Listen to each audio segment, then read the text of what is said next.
Welcome, curious minds, to another deep dive. Today, we're pulling back the curtain on Microsoft Viva, that powerhouse suite that's really designed to change how we work and connect.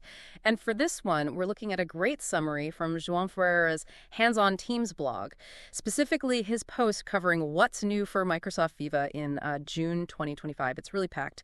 Updates across Engage, Insights, Amplify. Lots to cover. So our mission for you, our listeners, is basically to cut through all that noise. We want to pull out the key nuggets, give you those sort of aha moments about what these updates actually mean for how organizations communicate, collaborate, get insights. Think of it as your shortcut, your fast track to understanding the latest in, well, the digital workplace. Yeah, and what's fascinating here, I think, is how these updates, which might seem small individually, they really point to something bigger when you connect the dots. It's this clear evolution towards much more personalized work experiences and, crucially, data-driven insights within Viva.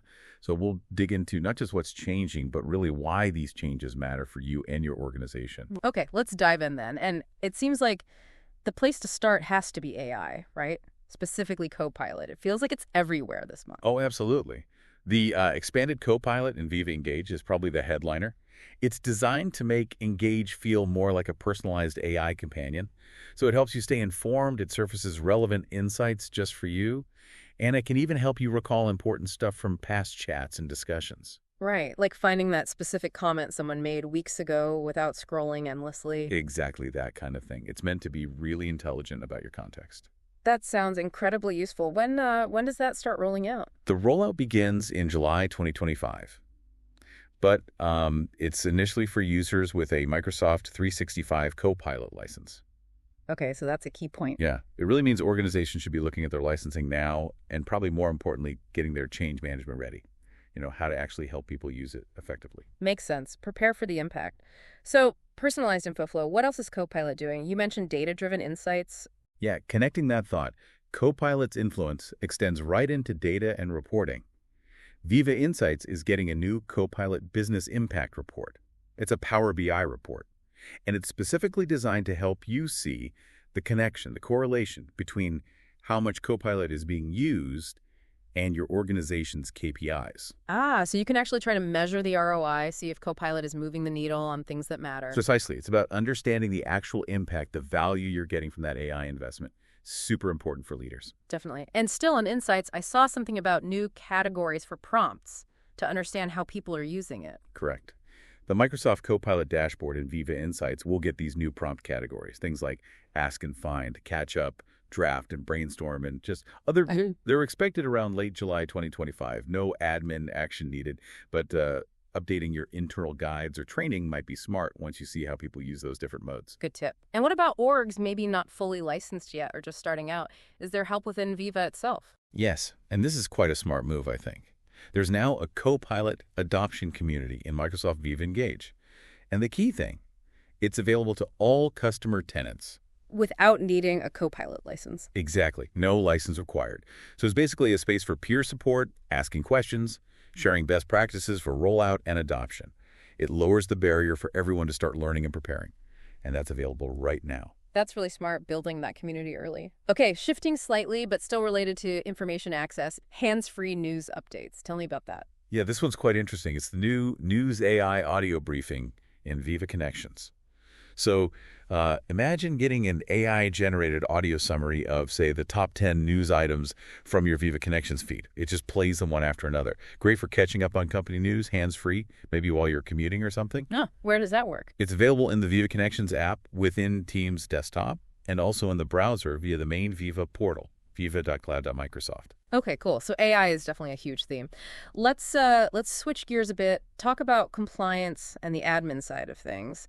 GDPR seems to have some updates. Yeah, compliance is always front and center, isn't it? Yeah. So Viva Engage admins can now manage GDPR deletion requests directly within the Engage Admin Center. This is a big deal for streamlining things. It means less reliance on that older legacy Yammer admin center, puts it all in the modern interface. Easier for the admins. And it's not just deletions, right? It's broader data requests. Exactly. They've even renamed the feature. It used to be remove user. Now it's manage GDPR data subject requests. Clearer language reflects the broader scope. That's rolling out late June to late July 2025 on web and Teams. Okay. And what about Viva Glint? Updates for managing user attributes. Sounds like more flexibility there. Yes, Glint is improving its user schema, basically how you structure your employee data. Admins will soon be able to create and edit hierarchies in Glint whenever they need to, right from the Manage User Attributes page. This gives you way more flexibility in mapping your org structure for analyzing feedback. Crucial for getting deeper insights. That's coming late June, early July. Got it. And still in Glint, deleting survey cycles for cleanup. Yeah, exactly. Admins can now delete survey cycles in a program. It removes all the data, the reporting, everything. It's really meant for getting rid of old test cycles or programs that are just obsolete. Helps keep things tidy. Right. And moving over to Viva Learning, I saw something about controlling how people mark courses complete. Yes, this raises an interesting point for learning admins. Balancing control and user convenience.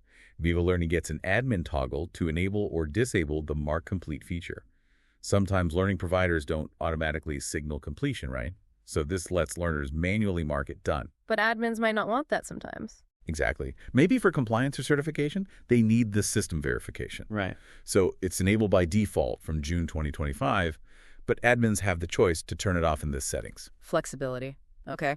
And one more for the IT pros, new APIs for managing roles in Engage. Sounds powerful. Very powerful for automation, Yeah. The Viva Engage role management APIs on Microsoft Graph are coming soon. Microsoft Graph is that central API hub for M365. These new APIs let IT programmatically manage Engage-specific roles. Think corporate communicator, network admin, verified admin. Beyond the standard global admin stuff. Precisely. It builds on the existing Graph support, but adds these Engage-specific ones.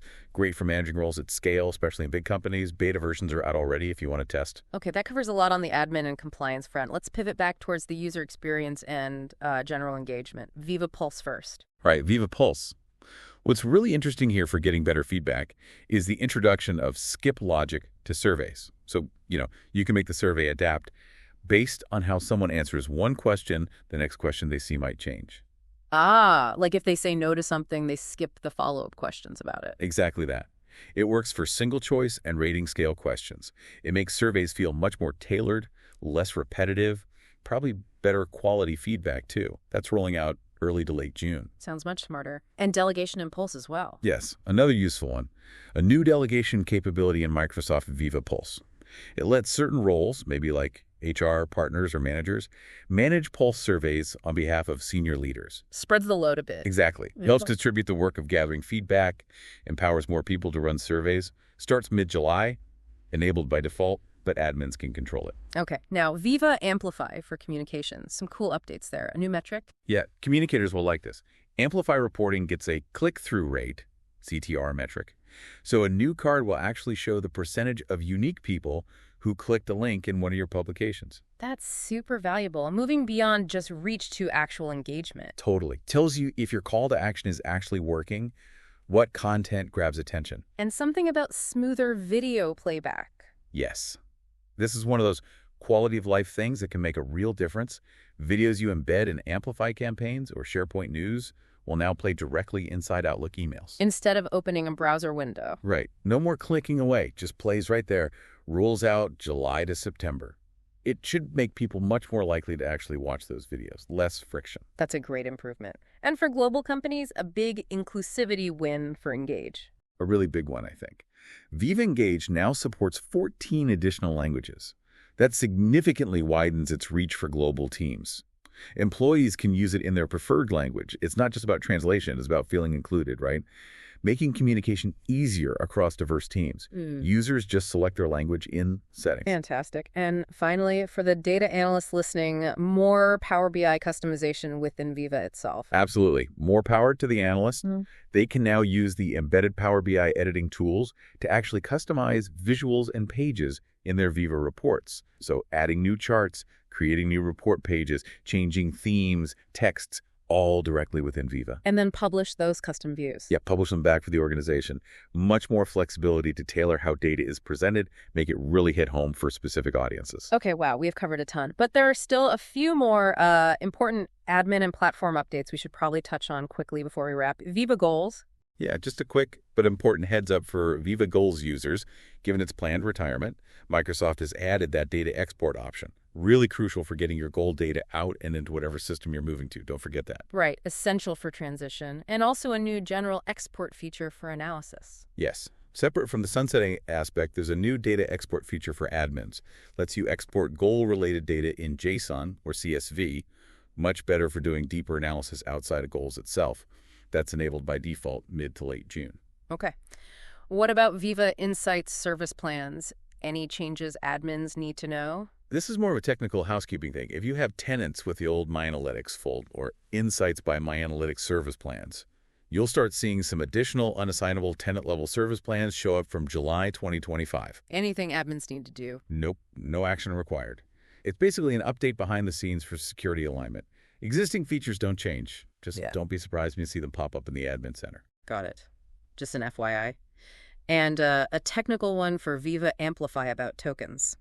Sounds important for planning. Yeah, this is a key detail for anyone scheduling campaigns far in advance. Amplify is switching from app tokens to something called protected forwarded tokens, PFTs. Yeah. It's about better security, basically. Okay, more secure tokens. What's the impact? The main impact is that this change limits how far ahead you can schedule publications, only 30 days now, because the PFTs have a shorter validity period.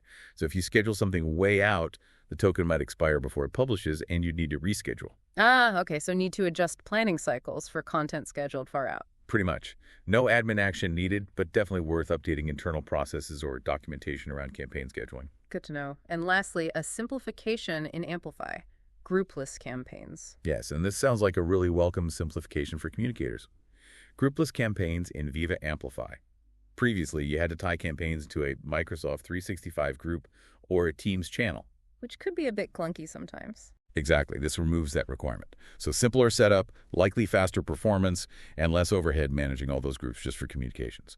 Rolling out late June to mid-July. Nice. Okay, so we've really unpacked a lot there. Let's try and pull it all together. What does this all mean for you, our listener? I mean, we've clearly seen Viva evolving fast in June 2025. There's this huge push on personalized AI with Copilot weaving through everything, plus better admin controls, smoother user experiences. From Copilot as your buddy in Engage to easier campaign creation in Amplify, it feels like it's all aimed at making work more efficient, more intuitive. I agree. If you connect the dots, the bigger picture shows Microsoft doubling down on Viva as this comprehensive employee experience platform. The focus is really on making information easier to find and use, making admin tasks less painful, and just making interactions more engaging overall. The trend is definitely towards more powerful, helpful AI for individuals, combined with these streamlined processes for the organization itself. And with that, you've just taken a deep dive into the latest from Microsoft Viva. Hopefully saved you some time digging through release notes and got you straight to what matters. Yeah, and maybe this leaves you with a question to think about. As this kind of intelligent AI gets woven deeper into our everyday work tools, how will your team actually leverage it? Not just to stay informed, but to genuinely transform how you work, how you engage. What new possibilities does this open up for your specific role, or maybe for your whole organization's goals? Something to ponder.